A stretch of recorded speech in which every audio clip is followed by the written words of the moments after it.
só, deixa eu chamar aqui o Alexandre. Não, tô falando aqui do negócio.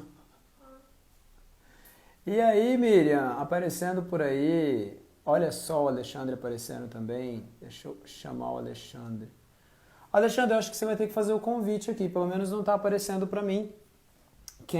Olá, olá, olá, olá. Alexandre, não tá aparecendo pra mim aqui pra te convidar, a menos que eu que não esteja fazendo. Olá, Miriam, tudo bom? Deixa eu ver se vai aparecer aqui, desativar comentários, não. Olha só, não, aqui apareceu, Alexandre, apareceu. Deixa eu ver aqui. Aí, convidado. Aparecendo. A live aguardada, lembra? A gente que anunciou daquela vez, a live aguardada com o Alexandre. Vamos aprender sobre a Segunda Guerra. Olá, Alexandre! E aí, Boa moço? noite, tudo Boa bom? noite, tudo bom, tudo bom, tudo bom? E aí, ó, acredito que alunos seus, ex-alunos, não sei, já estavam aparecendo por aí. Tudo bom, Alexandre? Tem sim. Tudo e você, Aí, ó. Carlos? Tudo bem, eu falei pra você que ia estar com uma Coca Zero, ó, já tô aqui com a Coca Zero. Coca Legal, tô com Zero, água. tem. Tá com água? Tá com água? Bom, Água. é o ideal, é o ideal. Olha só, bom, boa noite aí, todo mundo que apareceu, né? Olha, tem bastante gente interessada na Segunda Guerra. Alexandre, devo dizer que eu estou empolgado com isso, porque toda vez que eu converso contigo eu aprendo. Eu estava até conversando com a Annelise que eu vou ter que refazer os slides de Segunda Guerra, tenho certeza. Você vai me obrigar a refazer os slides. Você vai me obrigar a refazer os slides, pelo amor de Deus. Ah lá, a Miriam falou também, ela veio para aprender. Ela veio para Que legal. aprender. Que Que legal, que legal. responsabilidade, hein? Opa, tá vendo? Tá vendo? Mas olha, a gente já enfrentou sexto ano, a gente já enfrentou sétimo ano, primeira vez que a gente dá aula, mas é legal a gente pensar que câmera dá esse nervosismo mesmo, né? Nossa, eu lembro a primeira, quando eu apareci aqui com a Miriam, nossa, rapaz do céu, a gente treme, né? Você fala, meu Deus, como é que eu vou falar agora? Bom, mas Alexandre, você quer falar alguma coisa? Quer se apresentar? Quer falar o que que você estudou? À vontade, é uma sala nossa, é uma sala nossa. Boa noite a todos aí. Cara, Tá ruim pra ouvir. Tava ruim pra ouvir. Gi, tô vendo que você comentou aí. Boa noite, Cauê. Tô vendo que a Gisele, uma amiga minha, comentou aí que tá preparando a aula de Segunda Guerra. Bom que você não vai ter que refazer os slides. Que bom, que bom, que bom. O bom é que aparece, nessas lives aparece um monte de professor, né? agora, Tá certo? Mas eu acho que eu não tô te ouvindo. Fala alguma coisa, Alexandre. Deixa eu ver se tá dando tudo certo. Faz um teste que eu acho que eu não tô te ouvindo. Acho que eu não te ouço. eu não tô te ouvindo, Carlos. Ai, ai, ai. Eu te ouço. Não dá pra tirar? Será que se você não usar dá certo? Se você tirar. Vamos aguardar. Ajustando, né? Tudo ao vivo aqui. Tudo ao vivo a gente ajustando. Agora eu te ouço perfeitamente. Agora foi? Agora foi. Já Foi. era. Agora foi. É igual o data show, né? Quando a gente vai tentar o data show É, na frente de aluno, nunca dá certo. Na frente de nunca aluno, vai. nunca É vai. o Nunca clássico vai. caso do doutorado sem acesso à mídia.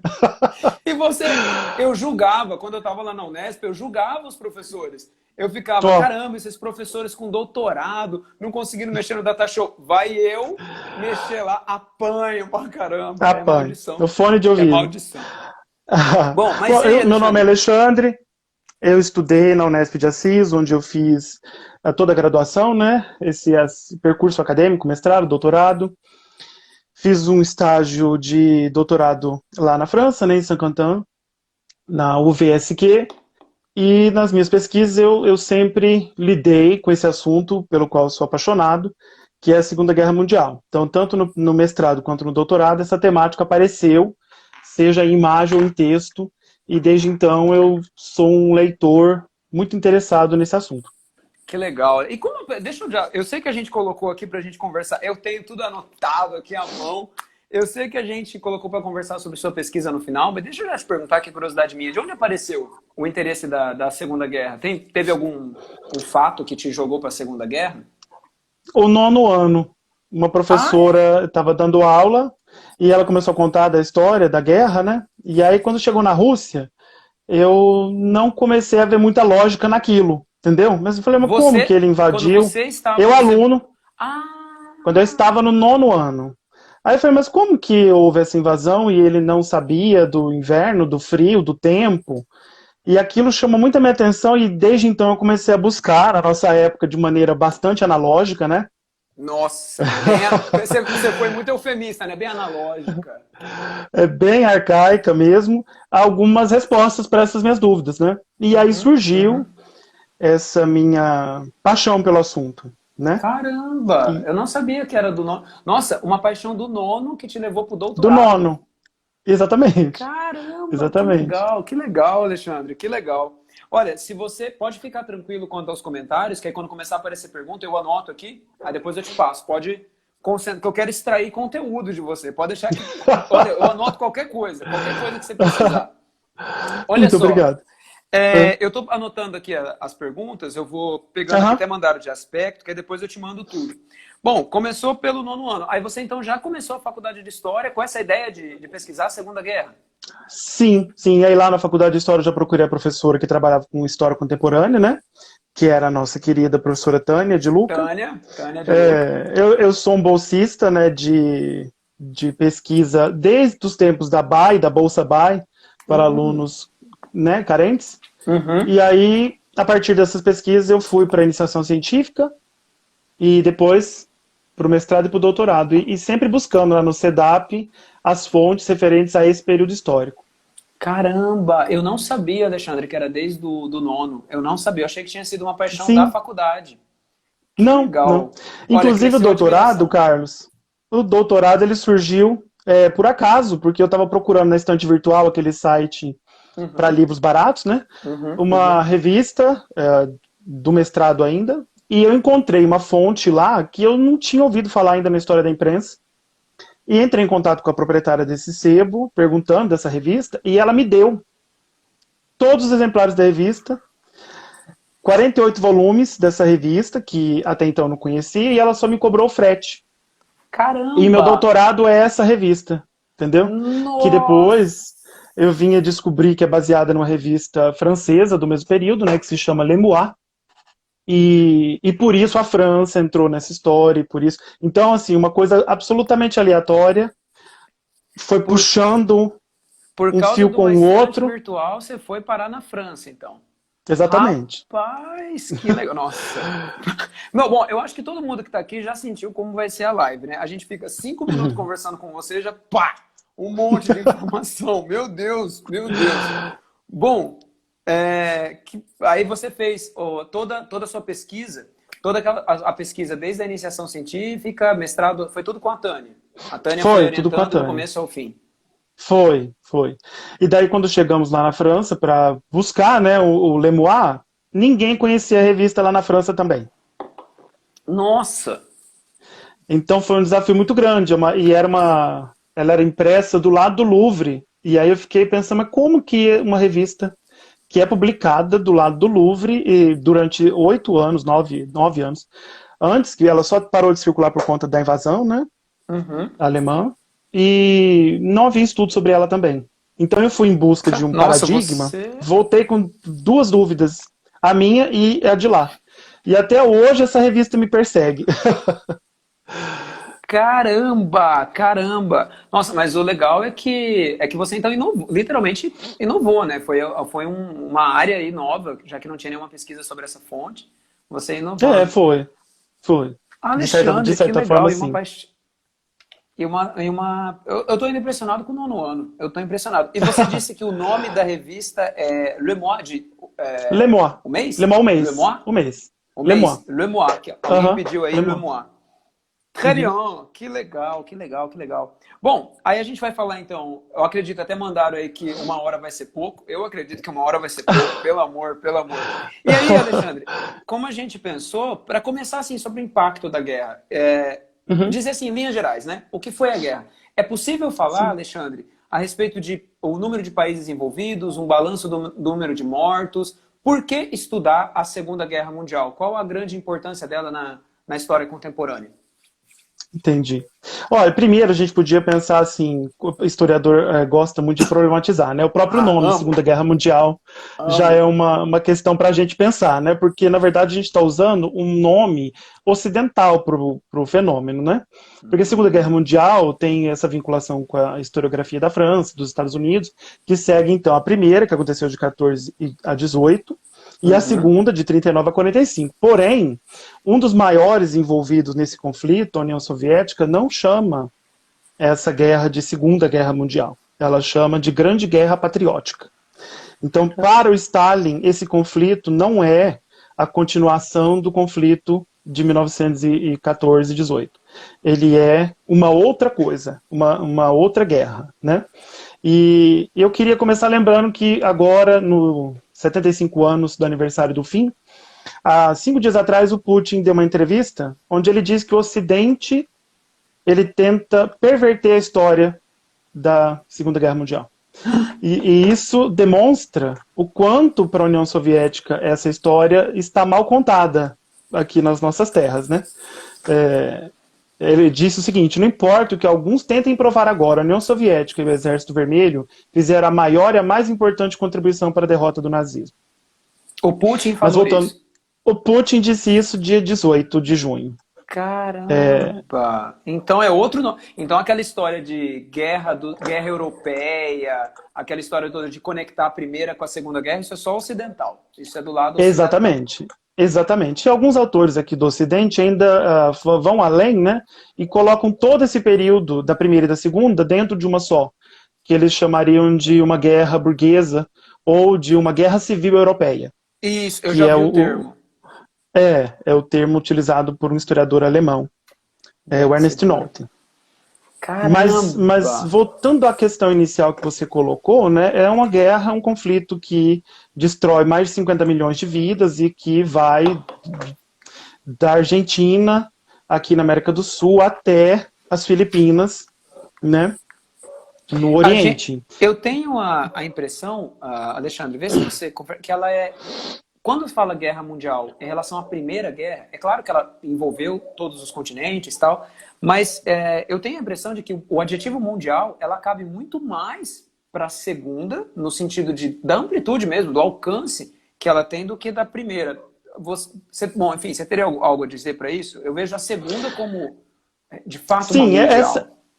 essas comparações em escalas, né, elas são muito pertinentes, porque em termos comparativos, tanto as armas, quanto a quantidade de pessoas envolvidas, quanto o número de países ocupados, e na Segunda Guerra Mundial, isso é muito mais efetivo do que na Primeira. Uhum. Porém, para alguns países europeus, e a gente entende bem por quê, a primeira ainda é aquela mais festejada, mais sentida, mais evocada memória.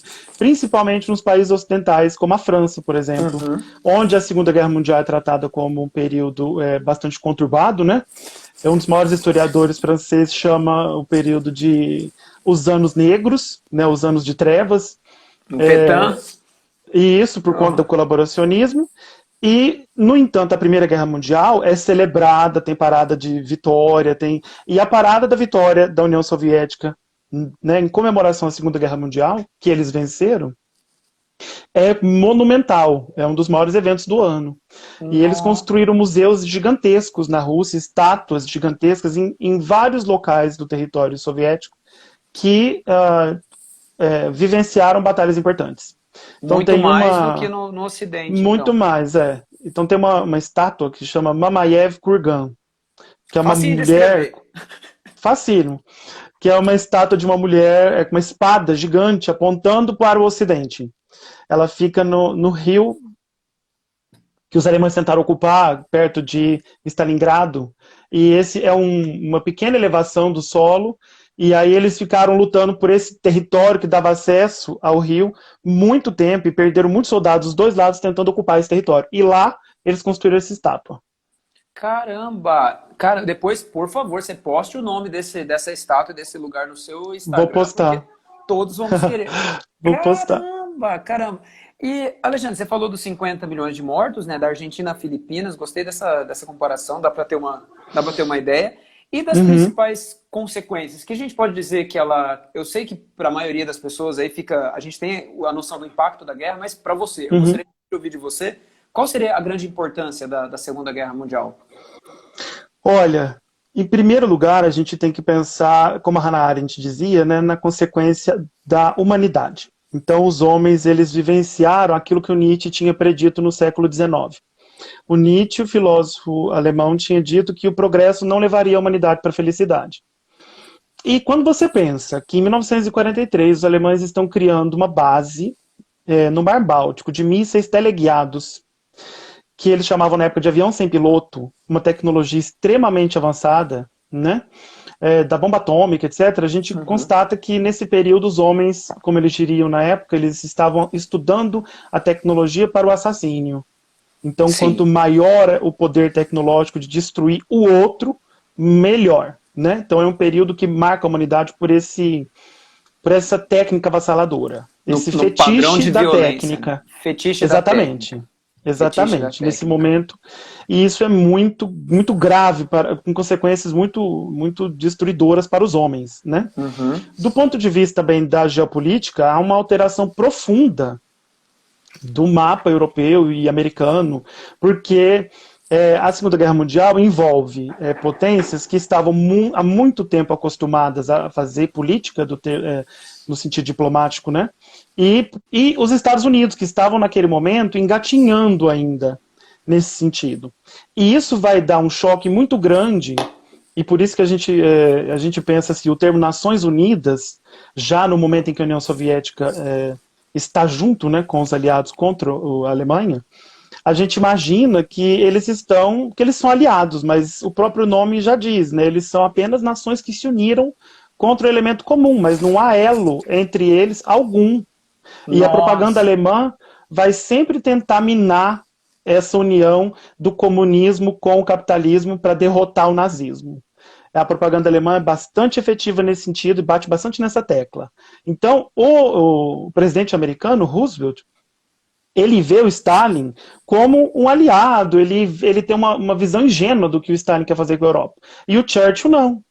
O Churchill Uhum. começa a perceber e a se desesperar que o que está acontecendo é que ele está substituindo um tirano da esfera do capitalismo por outro da esfera do comunismo. Uhum. E no fim da guerra, quando a Inglaterra vence, né, o Churchill perde. Ele não continua no poder. Uhum. Porque os ingleses conservadores, eles apresentam o seguinte raciocínio. Qual foi a vantagem que o Império Britânico ganhou nessa guerra? Nós começamos a guerra pela independência da Polônia, e quando a guerra termina, a Polônia está ocupada por tropas do Exército Vermelho, e o Stalin, numa reunião, diz que ele não reconhece governo algum polonês do exílio. Então, Não. uma das principais causas da guerra, que é a libertação da Polônia, não acontece. É uma frustração absoluta para o governo polonês do exílio. Então, é um desespero muito grande do Churchill com a ingenuidade americana. Né? Então, Nossa. esse é uma das grandes marcas. Fora que a Inglaterra começa essa guerra como uma das maiores potências navais do mundo, como uma das maiores potências econômicas do mundo. Termina a guerra tendo cedido para os americanos várias bases navais ao longo do Oriente Médio, da Ásia, da América, porque os americanos vão oferecendo armas e munições e alimentos e caminhões em troca de bases navais. Tanto se Uhum. você pegar o mapa atual, né? Eu lembro que quando houve aquele conflito nos anos 2000 no início, né, quando os americanos foram atacados pelos fundamentalistas, né, por alguns fundamentalistas, a gente via bastante o mapa com as bases navais americanas espalhadas pelo mundo. Todas aquelas bases foram um resquício da Segunda Guerra Mundial que eles Caramba. adquiriram com esses empréstimos de land leasing, né, de emprestar e para os soviéticos também, porque eles também Uhum. emprestaram para os soviéticos, né? Caramba! Alexandre, você destruiu a ideia de todo mundo sobre a Segunda Guerra Mundial aqui. Só isso aqui já foi. Pera, uma live de 3 horas agora. Uma live de três Meu horas. Deus, Meu Deus, Alexandre, você é uma máquina. Meu Deus! Sensacional, sensacional, caramba. não Então, sou a não gente. gosto do assunto. Que bom para nós. Que bom para nós que você gosta desse assunto. Mas caramba. E eu achei legal isso que você estava comentando sobre o governo conservador, então, aquele que sustentava o Churchill. entrar numa crise no pós-guerra, né? E ele acaba Sim, perdendo, ele continua. Ele é o sim. primeiro que fala até que vai falar de uma guerra fria. Ele é aquele primeiro que vai falar anunciar Isso, isso, da né? cortina de ferro. Da cortina de ferro, da cortina de ferro, que uma cortina de ferro caiu sobre a Europa, Isso, aquela coisa isso. sensacional. E aí você Isso já vou, fica muito claro, Carlos. Desculpa te interromper, né? Mas por tem uma favor. pergunta sobre o Pacto Germano-Soviético, né? Uhum. É, qual que era? Eu falei dos países que são experientes em diplomacia e dos países que não são, né?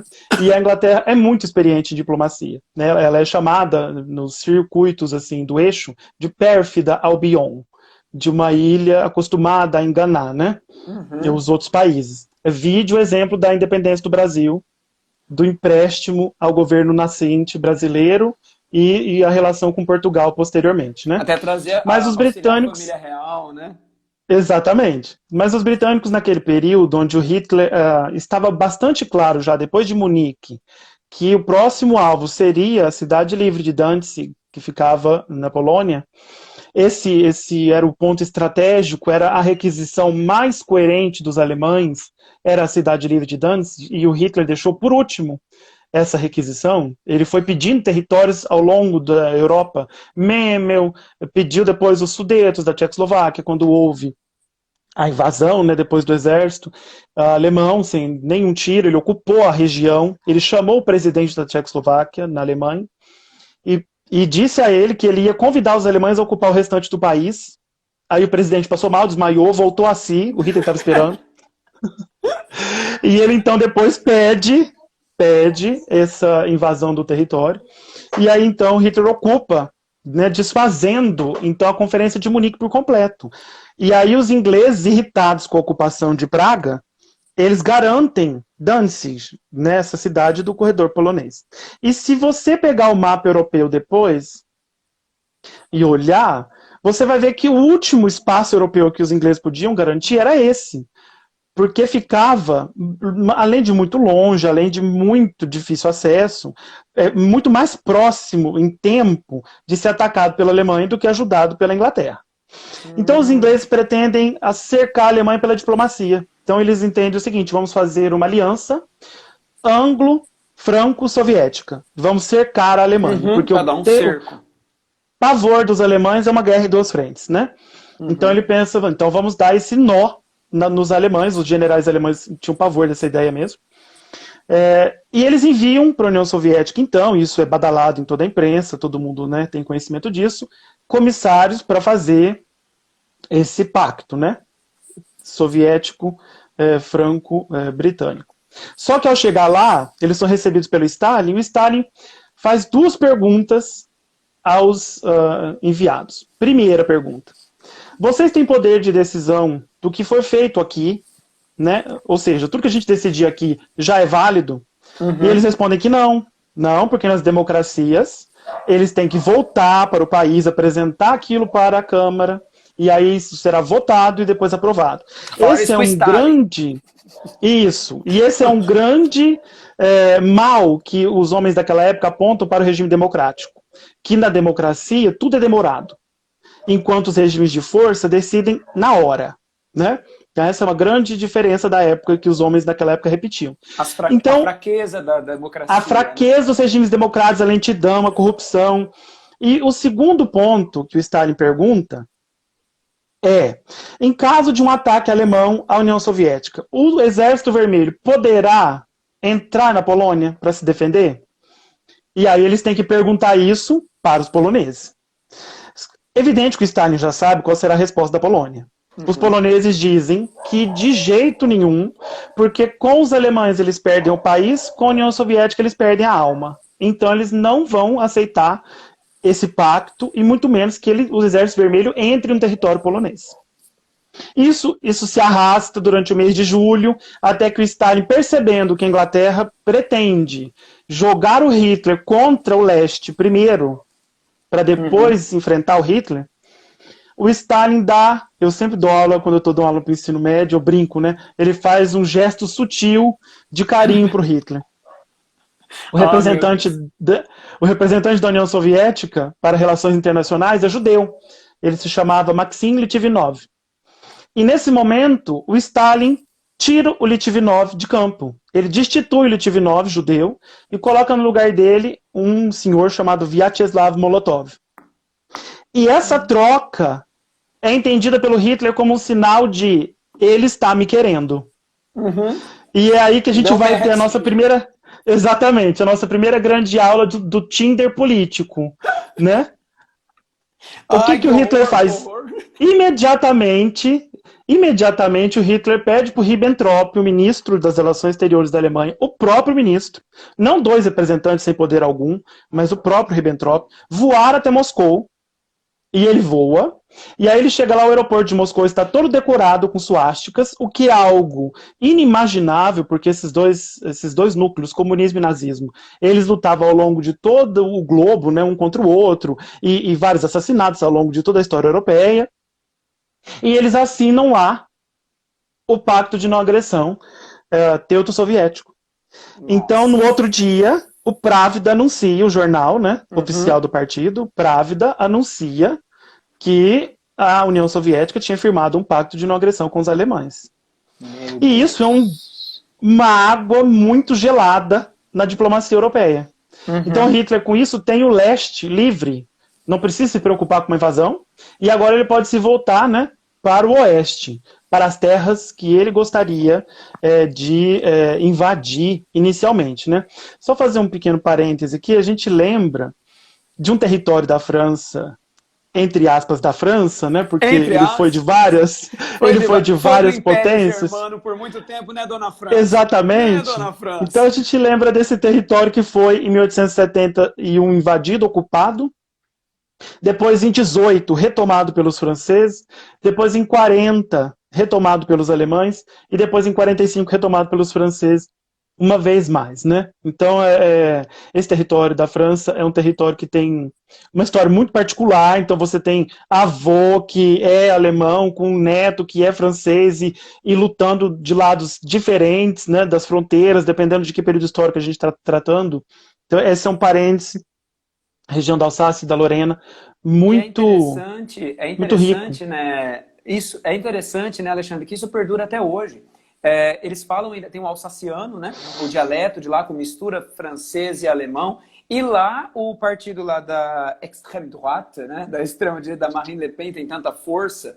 Então é estranho, pra gente é estranho perceber que essa pedra no sapato da França e da Alemanha, a região da Alsácia e Lorena ainda perdura. Mas, muito. Caramba. Carlos, é uma curiosidade, né? Você falou de lá, perto de onde eu morei, tinha uma creche. E aí eu não tinha reparado, eu passava em frente várias vezes no dia, mas aí um dia eu parei para ver um monumento. Há vários monumentos, né? É uma cidade monumental, né, nisso. Então, um monumento onde tinha umas crianças na partinha da creche com os nomes. E aí estava escrito lá, no dia 20 de julho de 1944, os alemães fuzilaram nesse local. Luiz, de 5 anos, Pedro, de 8 anos, Carlos, de 2 anos. Na creche. Então, as mães chegam com os filhos na creche até hoje, eles entram, os pais ficam lá fora, e aí tá lá, perdoar, sim, mas esquecer jamais. Então, essa é uma fronteira daquela história e do ressentimento que ela não vai ser... Ela não é uma fronteira só geográfica, né, Alexandre? Não é só geográfica.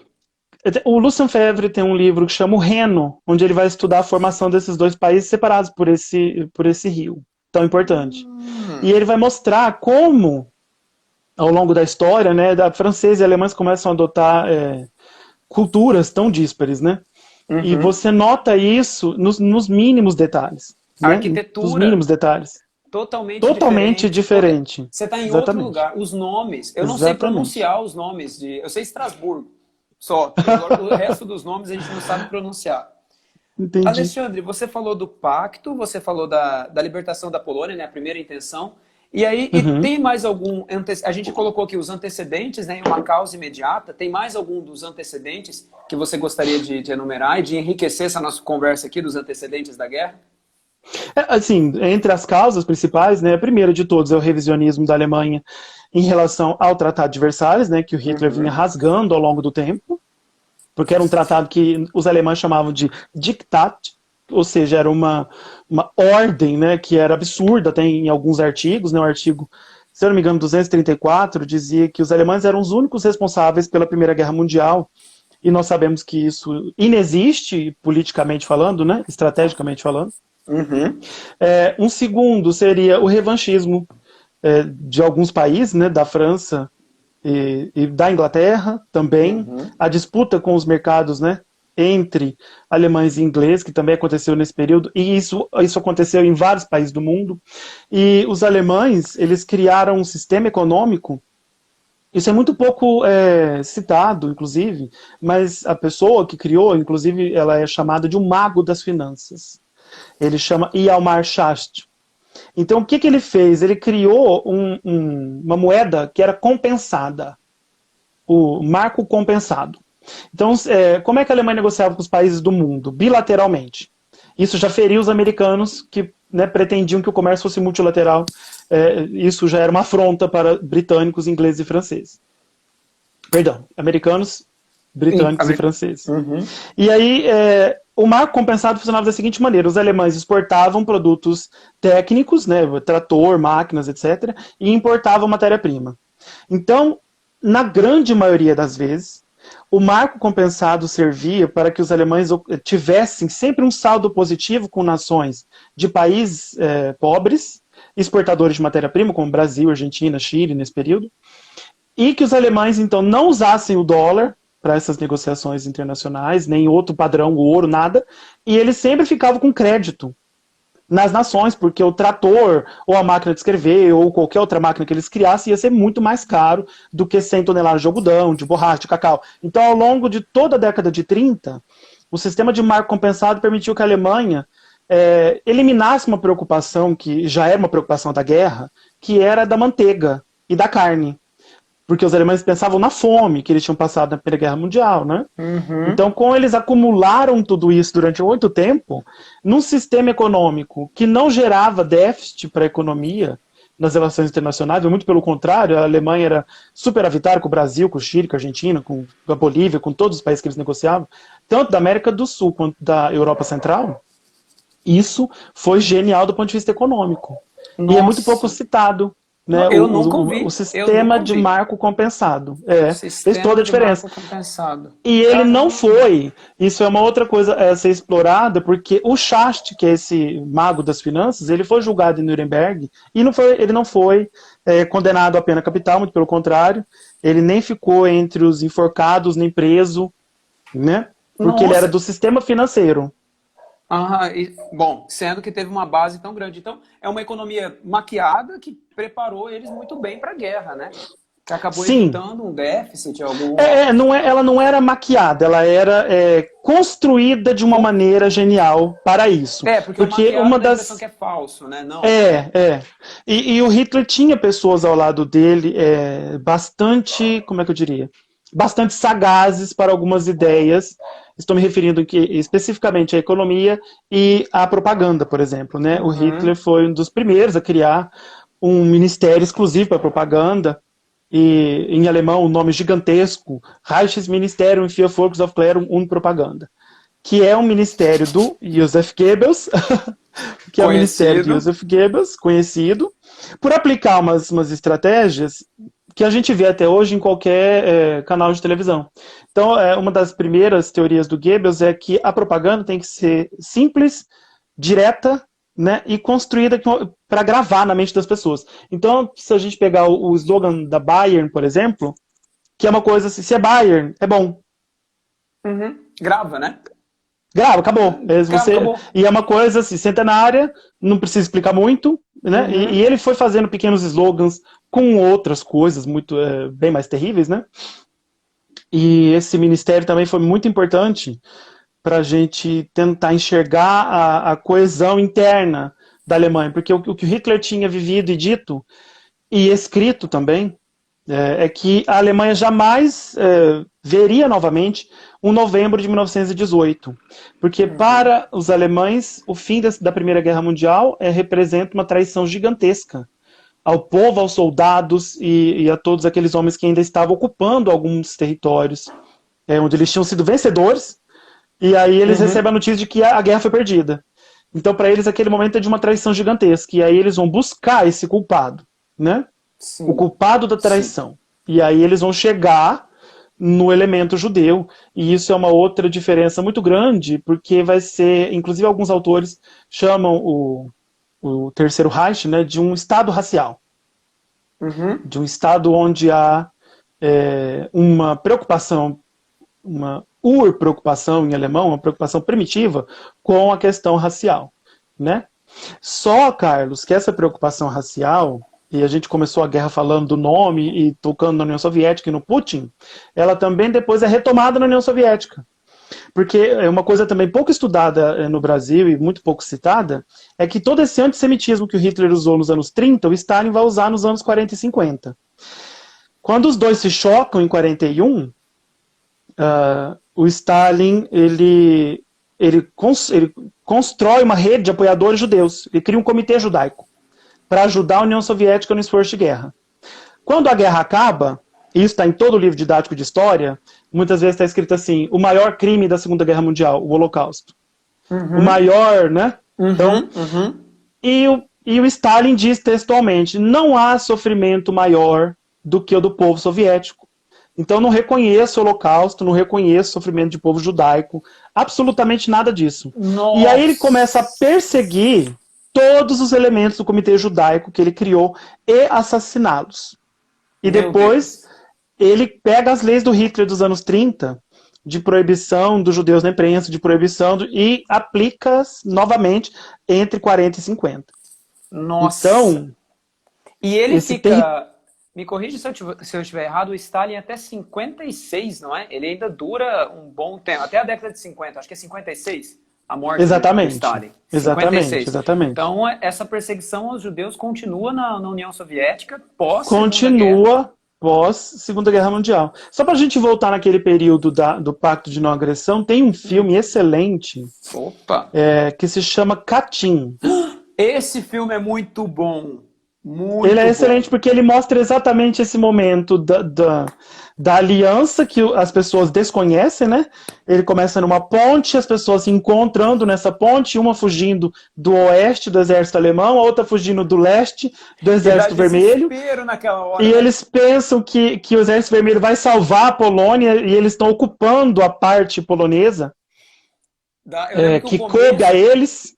quando vem aquele povo gritando, olha, os nazistas estão atrás da gente, não, mas os soviéticos estão vindo aqui, aí você fala, não, gente, não, não, não, não, pelo amor Exatamente, de Deus. exatamente.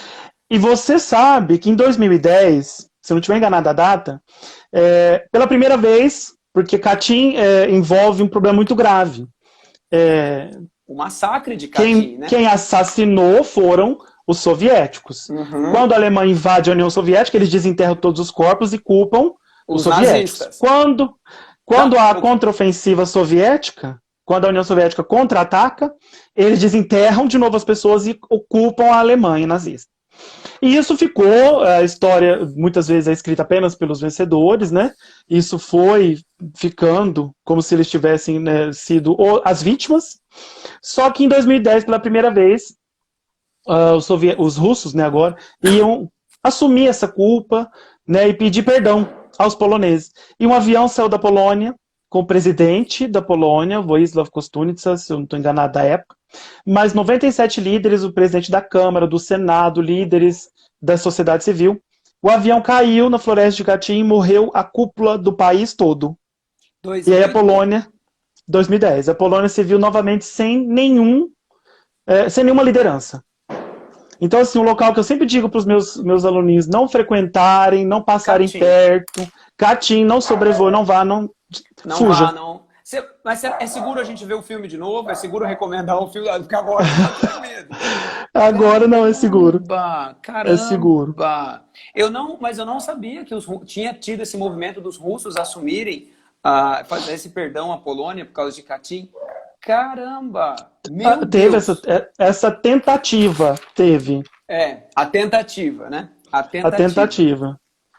Alexandre, aí a gente já pode caminhar para a guerra propriamente dita, né? Falamos da invasão da Polônia, falamos. Você deu uma aula sobre a invasão da Polônia, tem mais alguma coisa que você gostaria de retomar? Ou a gente pode falar um pouco das fases da guerra? Só aquela ideia da Blitzkrieg, que também é uma ideia assim que vem, né? Naquele momento as pessoas começam a enxergar as batalhas de maneira muito rápida, né? As vitórias alemãs avassaladoras, mas esse é um conceito construído também e criticado, inclusive, na época, por alguns estudiosos militares, né, de que, na verdade, o que os alemães fizeram não era uma guerra relâmpago, porque ela durava pouco, mas é porque eles tinham uma estratégia que antecedia cada um desses ataques, né? Por exemplo, quando ele invadiu a Polônia, os primeiros locais a ser bombardeados foram as hidrelétricas, então uma quantidade muito grande de água, né, ocupou vários lugares, os aeródromos, com os aviões ainda no chão, foram destruídos, e aí posteriormente, essa ocupação alemã da parte ocidental durou 15 dias. Então, em termos assim, de rapidez, não é algo extremamente rápido. Né? É mais essa então, não estratégia... é blitz. É uma estratégia de estudar minuciosamente o que ia ser feito com antecedência. Então, não se relaciona ao tempo. E a grande surpresa, na verdade, foi a França. A França, a queda da França representa para a intelectualidade mundial ocidental uma virada muito grande. O Sérgio Millier, ele escreve para o Mário de Andrade sobre isso, né, perguntando a opinião do Mário de Andrade sobre aquele acontecimento. E o Mário diz o seguinte, olha, até hoje eu não vou comungar nunca com os ideais do nazismo, porém a partir de agora eu não tenho mais argumentos para fazer alguém deixar de segui-los.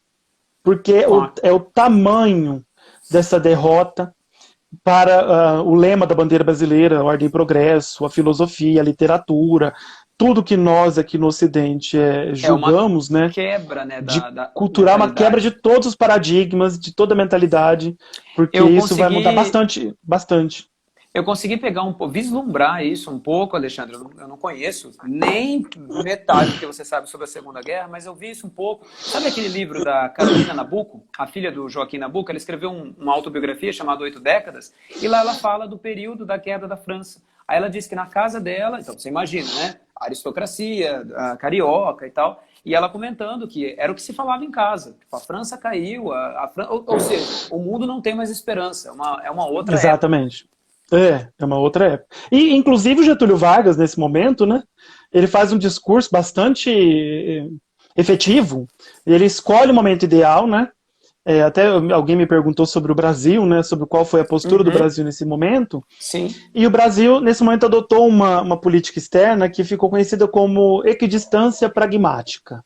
Então, Getúlio era uma pessoa que queria extrair a cada momento o que podia haver de melhor de todos os lados. E o Brasil tem uma posição geográfica muito importante. Né? Ele é um dos pontos mais próximos do continente africano, se você pegar a região do Nordeste, né? Do Nordeste. Do Rio Grande do Norte.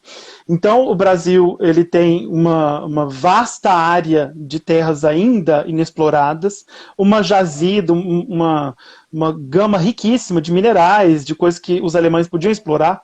E antes da guerra, os alemães já haviam substituído todos os parceiros comerciais do Brasil. Eles se tornaram a nação mais importante no nosso comércio.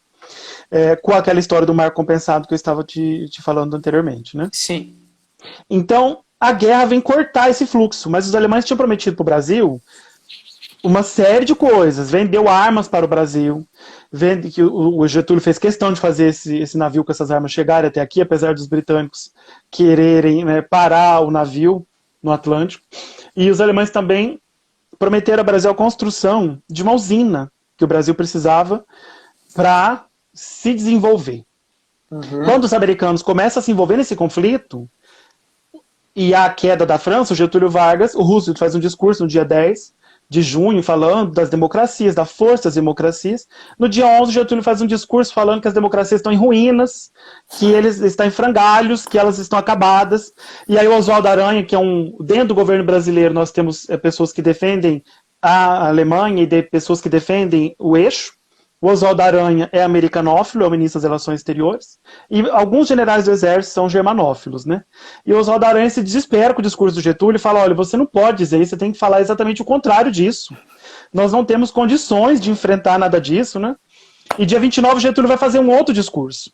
E aí, dia 29, já tinha circulado na Europa, né, tinha uma revista alemã que chama Berliner Illustrierte Zeitung, já tinha a edição da revista com o mapa da França e o Hitler pisando em cima do mapa da França, e a capa está escrito Frankreich, 1940. Nossa, que dor! Então, e aí o Getúlio vai fazer o discurso para corrigir o que ele tinha dito, e ele faz exatamente o contrário de novo. Ele fala, olha, agora eu tenho elementos para reforçar o que eu disse anteriormente. Ai, meu Deus. Porque exatamente as democracias...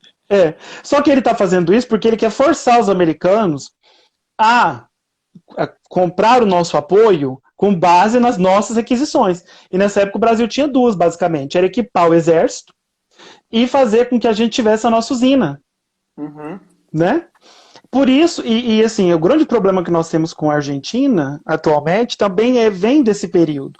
Porque até aquele momento a Argentina é como se fosse a Paris dos trópicos. Uhum. Né? A Argentina tem um capital maior, tem um exército mais forte. E nesse período há essa guinada total. Dos investimentos dos Estados Unidos para a América Latina, 70% vem para o Brasil.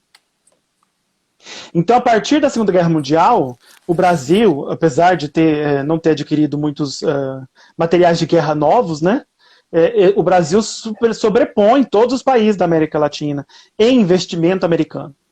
Né? Então, esse momento marca essa guinada das relações até do Brasil com a Argentina. E a Argentina não declarou guerra ao eixo até 1945. E aí nós tínhamos um problema também no sul do Brasil, com uma colônia de alemães gigantesca, né? Uma das maiores fora do continente europeu, o maior partido nazista fora do continente europeu. Então, o sul do Brasil era um foco de preocupação do Getúlio. Tanto é que, um pouquinho antes da guerra, ele já começa a decretar que não se pode ensinar em outra língua que não seja o português, que não pode haver agremiações, né, que celebrem partidos políticos de outra região. E aí, por isso que também alguns times de futebol vão mudar de nome. Times de futebol como o Cruzeiro, o Palmeiras, outro time, o mercado de ações, os comércios. Por exemplo, em São Paulo tinha um comércio que chamava Casa Alemã. E aí, eu acompanhando o jornal O Estado de São Paulo, na iniciação, eles vêm e informam ao público que a partir daquela data eles não podem mais chamar Casa Alemã, eles vão chamar Casa Paulista. Nossa. Mas eles mantêm as escritas lá, né, no formato original que os alemães usam, né, para mostrar essa relação. É por essa época que o Palestra Itália muda, né? Que vira o Palmeiras. Sim. O Palestra Itália, lá em 1914, aí ele muda o nome para Palmeiras, justamente nesse contexto aí de...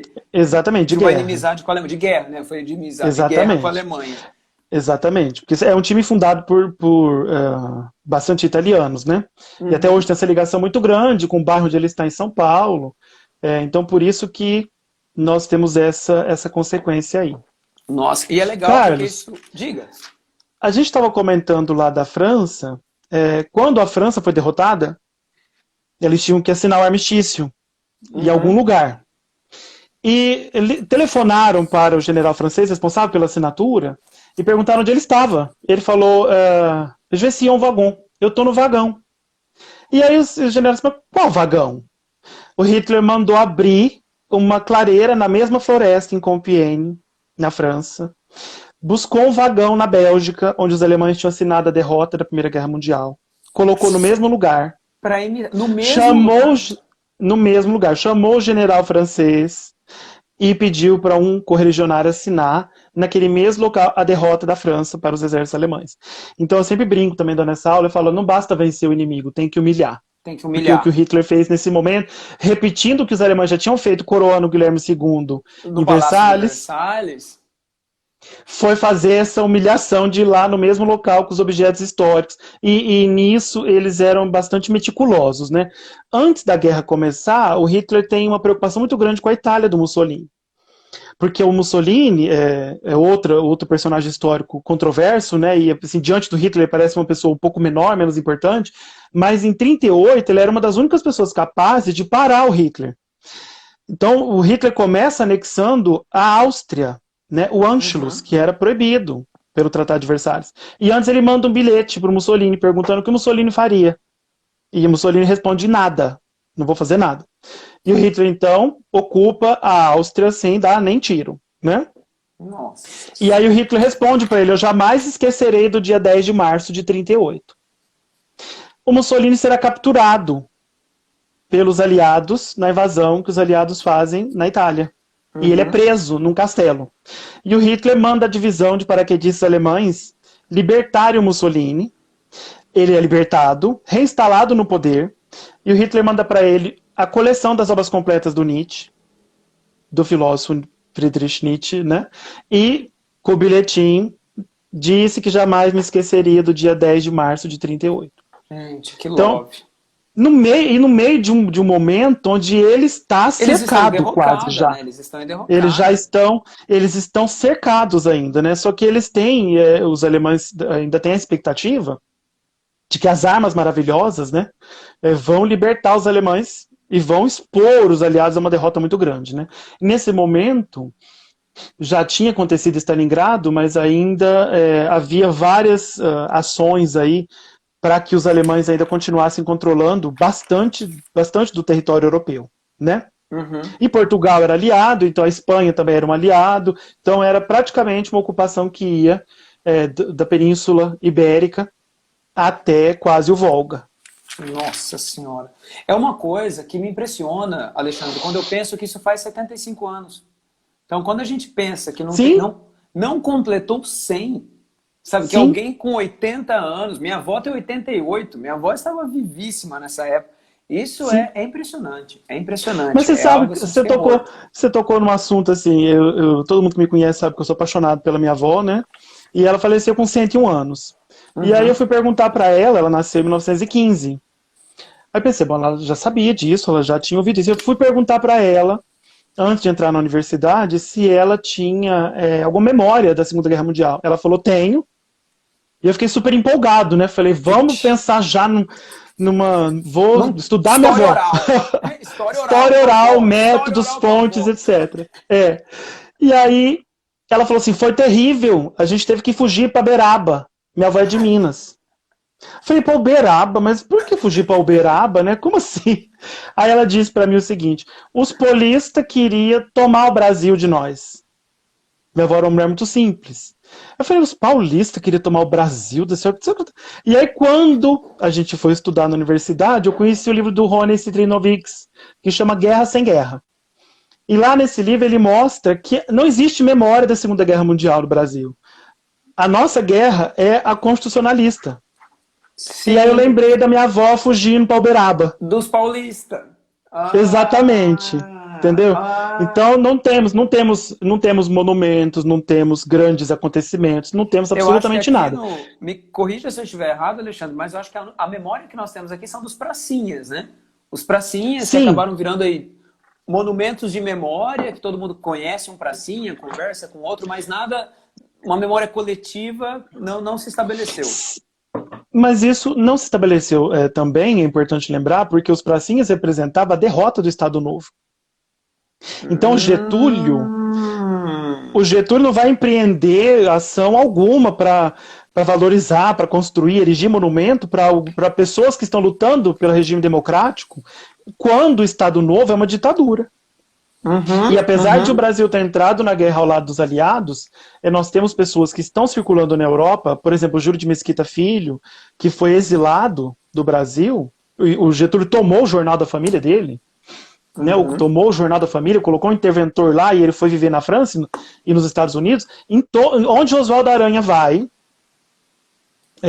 o Júlio de Mesquita vai depois para falar que ele é serviçal de um tirano, que os Estados Unidos estão apoiando um déspota, que isso não faz o menor sentido, que isso é uma vergonha. E ele escreve para revistas francesas, para a revista americana. Então, o governo brasileiro está numa situação muito incoerente nesse período do ponto de vista das relações internacionais. Né? Então, a vitória para nós é uma derrota muito grande do ponto de vista político. Tanto é que Uhum. quando acaba a guerra, os militares chegam no Getúlio e falam: olha, é hora de você sair. Uhum. Né? E E é depois, quando ele volta, a engraçado, gente sabe o que acontece também, né? né? A história tá conhecida. E é engraçado, Getúlio, olha que chamando de Getúlio, que horror.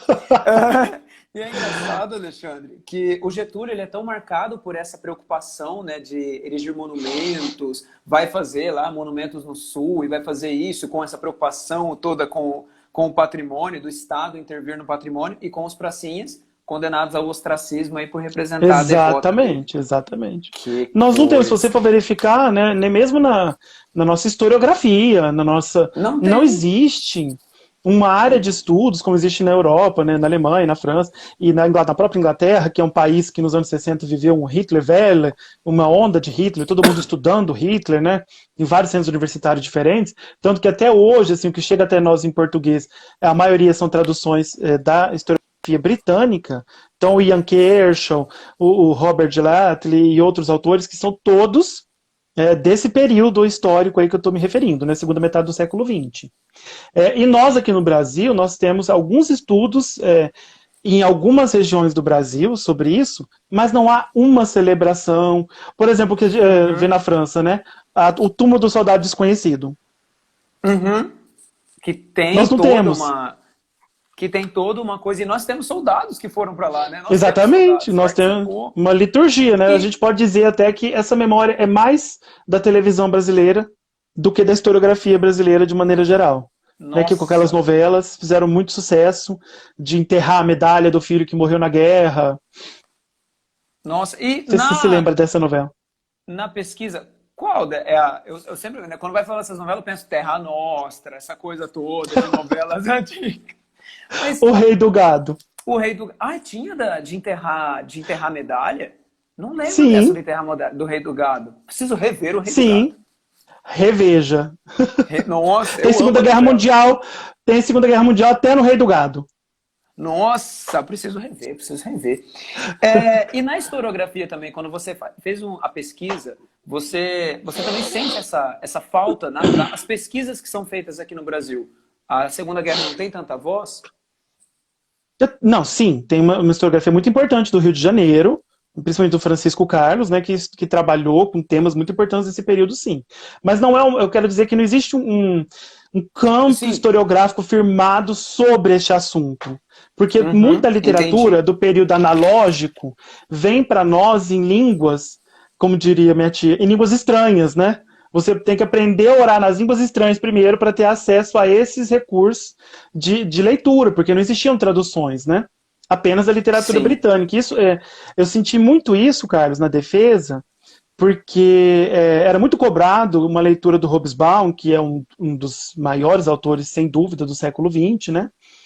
Porém, havia um desconhecimento da historiografia francesa, alemã, sobre o mesmo período, e eu estava trabalhando com outros autores, certo?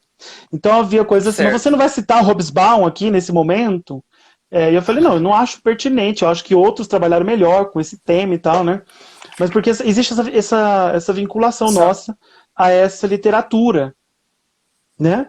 Porque para nós, por entendi. exemplo, excetuando alguns autores, né, que já oram nas línguas estranhas, como João Franzolin, que é também um ex-orientando da Tânia, que fez doutorado na Alemanha, ele teve acesso a uma literatura vastíssima em alemão de temas que nós ainda não conhecemos aqui no Nossa, Brasil, o que entendeu? precisaria. Como Alexandre, eu só vou te isso. atrapalhar um pouquinho, porque essa live vai cair, porque ela dura sempre um minuto, daqui 2 minutinhos ela cai, mas vamos fazer o seguinte, eu fiz isso com a Miriam, e aí eu falo para todo mundo também.